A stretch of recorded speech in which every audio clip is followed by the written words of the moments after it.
You want to do this for about 2 to 3 minutes.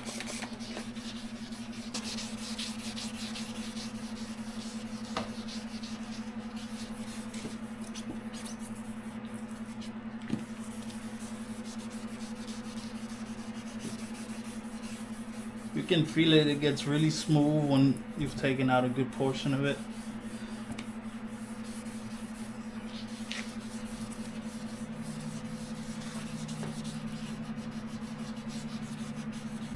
The most important part is hit where your headlight bulbs aim. So mine's are right here and right here, these two. So that's really what I'm worried about.